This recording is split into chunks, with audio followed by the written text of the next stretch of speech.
Hello, I'm Annette Heisdorffer, Daviess County Extension Agent for Horticulture Education, and I'm glad to be with you. And we're going to talk about growing vegetable transplants. And one of the questions is, why do we want to grow our own transplants? And you can answer this for yourself, but this might be because you want to grow what you want to grow. Maybe you want to grow some heirlooms that are not available at other locations.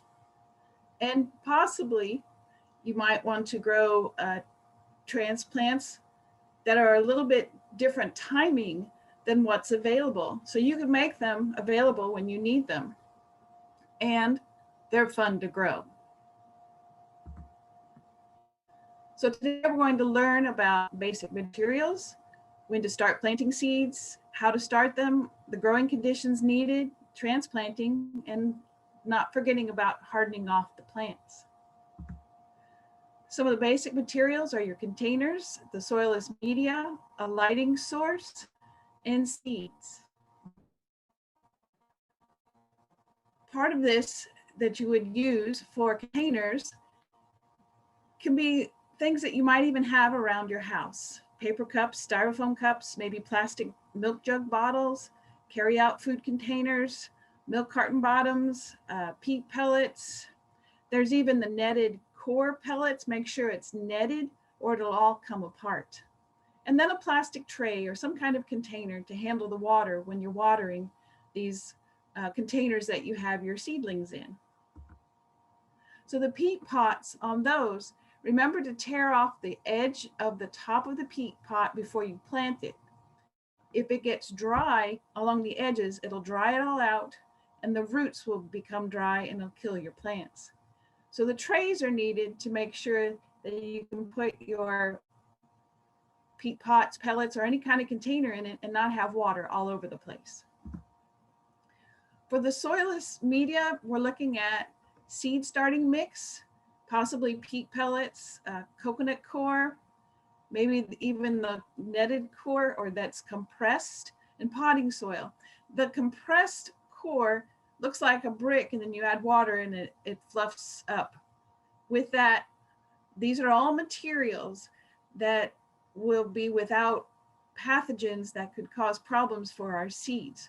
That's why we don't want to use soil from our garden. The soilless media is best. Lighting, well, windowsills are not always enough, and usually not. So when we talk about lighting, cool white fluorescent lamps, cool white and warm fluorescent lamps, or you can mix a cool white and plant growth fluorescent lamps. The plant growth fluorescent lamps are really nice to use, but many times are a little more expensive. And LEDs, the light emitting diodes now are also available, and they use less energy as well. For these lighting systems, it can be something that you make yourself, as did one of my master gardeners using the PVC pipe and a shop light and with the chain so that you can raise or lower the light above the plants. And then the other photo shows one that was purchased. So if you're not so much a do-it-yourselfer, there is one to purchase, but there is quite a difference in cost. For your seeds, always start with quality seeds. Look on the package for the date of which it was packaged. The previous year's seeds may have a little reduction in the germination rate, especially if they were not stored properly. So determine when to start your seeds by counting backwards from the date wanted to plant in the garden. So in order to determine when to start those seeds, today is a beautiful day, but we're way too early on certain vegetables. So count back from the date you want to plant them in the garden. Determine the estimated number of weeks to produce a good transplant for that crop. So as example, estimated times for starting your seeds in Western Kentucky. So as you look at this chart, for example, cabbage takes 5 to 7 weeks for a good transplant. So the latest date that I would plant my seeds indoors is February the 8th to give me 5 weeks before putting it out to the garden. The earliest date would be January 25th. And to put it out in the garden, our target is in March for Western Kentucky. Now, the target date into the garden may vary with your growing area because you know your microclimate and you may be able to go a little earlier or a little later. But this is the earliest that you can put out into the garden on these particular dates for suggestion. As you see, eggplant takes 6 to 8 weeks to produce, so it's longer than a tomato. So don't start your tomatoes with your eggplants because your tomatoes will get a little too spindly. As far as cucumbers and squash, they don't like to be in the pot very long. So only give them about 2 to 3 weeks before you get them out into the garden. For Central Kentucky, we'd want to start cabbage at the earliest date is February the 4th, so this week. And these are just general dates.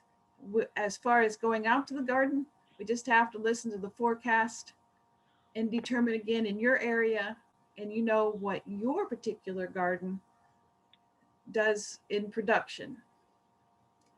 Cucumbers and squash, again, are very easy to do.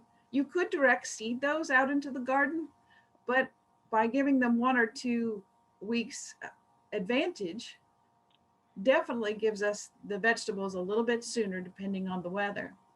These number of weeks that it takes for production and the target garden dates, earliest dates, are all found in ID 128 of the Home Vegetable Gardening in Kentucky publication, as well as ask your local extension agent. For Eastern time, we can see that cabbage would be 5 to 7 weeks, and the earliest date would be February the 11th. And then getting vegetables out later than what I can do here in Western Kentucky. As a reminder, cool season crops tolerate light frost. Those examples, cabbage, broccoli, cauliflower, beets, lettuce, some of those can be direct seeded, but our cabbage and broccoli and cauliflower are best as transplants. For warm season crops, they don't tolerate frost. Cucumbers, muskmelons, squash, watermelon, those are all examples for our warm season crops. Again, some of those can be transplanted and some of those can be put directly in the garden. The transplant definitely gives us an opportunity to get them into the garden earlier than direct seeding. Moisten the soilless medium. And if you don't moisten it, then what happens is that it forms tunnels in the soil and you will have areas that are dry pockets. So gently place the medium in the container after it's moistened. And if you're using peat pellets, soak it in water until fully expanded.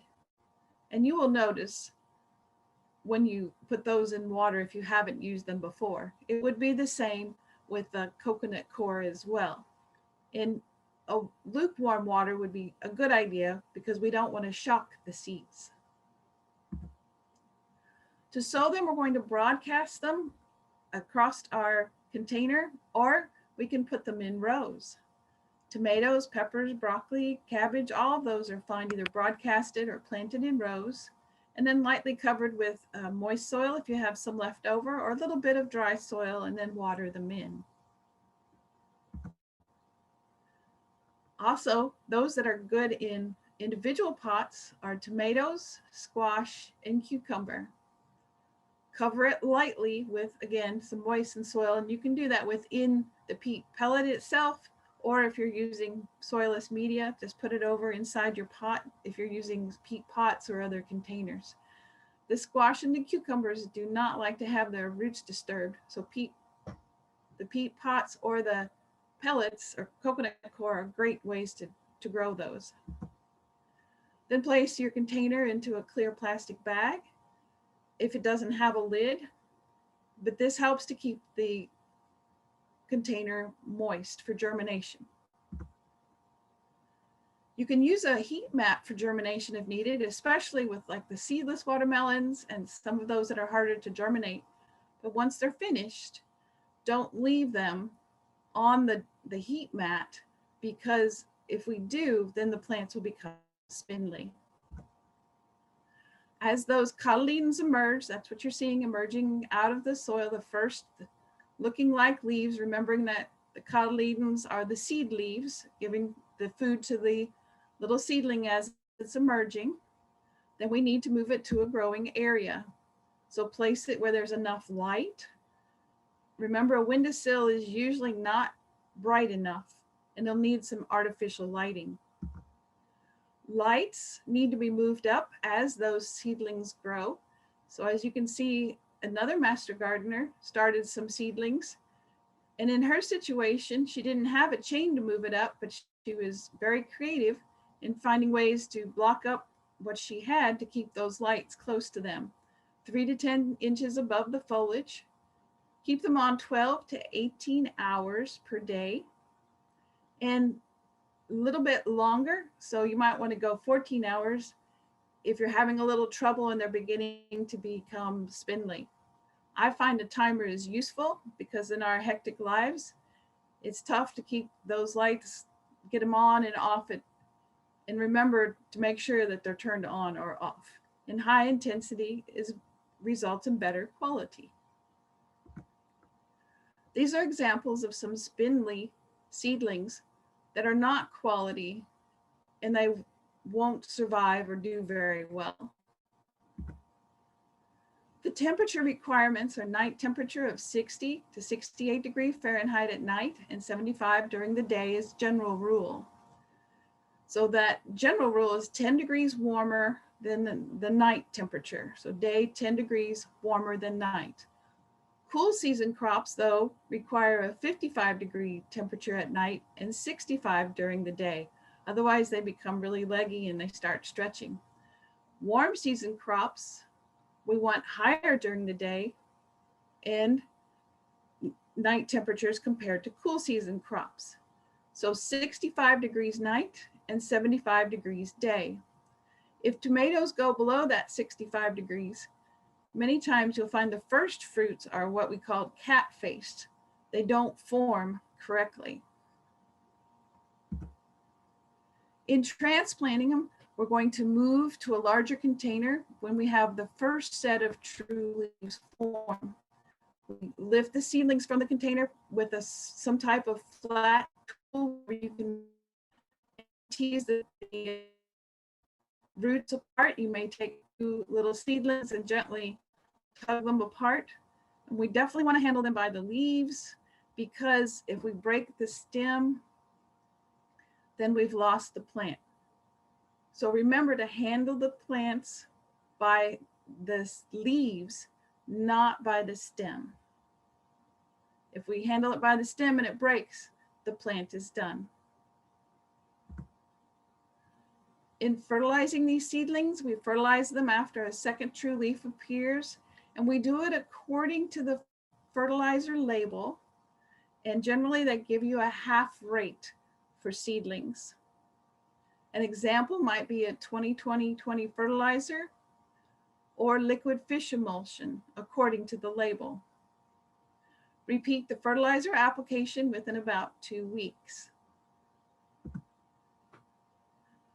A key then to get our transplants started well in our garden is to toughen the plants to withstand that outside environment. They've been indoors under optimum conditions, but as we move them outside, they will have very tender leaves. So to harden them off, we look at about 2 weeks before planting in the garden. We start reducing some of the water, reducing the fertilizer. Take the plants outside during the day in a shaded area, bring them in at night if it's too cold for the plant. And so you're bringing them in and out The key also is don't let the plant dry out and wilt. But hardening off is very important. And in any way, if you're not able to carry them in and out for some times, then just reducing the watering and the fertilizing helps. But definitely make sure they get outside a few days before you're putting them into the garden. When you have seeds that you don't use all of them, because many times there's too many in the packet, to store your seed unless you have someone you want to share with, keep it in a cool, dry location. This will keep the seeds viable or living and in good condition for next year. Place them in an airtight container, many times a glass jar. Label and date that jar, and then store it at 40 degrees is really ideal in the refrigerator. But if you don't have a refrigerator space, then go ahead and put it in a cool, dry location in your home. And the key is don't freeze the seed. That's important to keep it viable and not kill the embryo inside this seed. I hope you enjoy growing your transplants this year. If something doesn't work, don't get discouraged.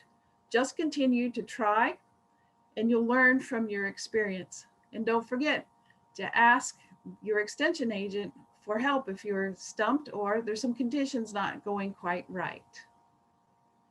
So enjoy growing your transplants.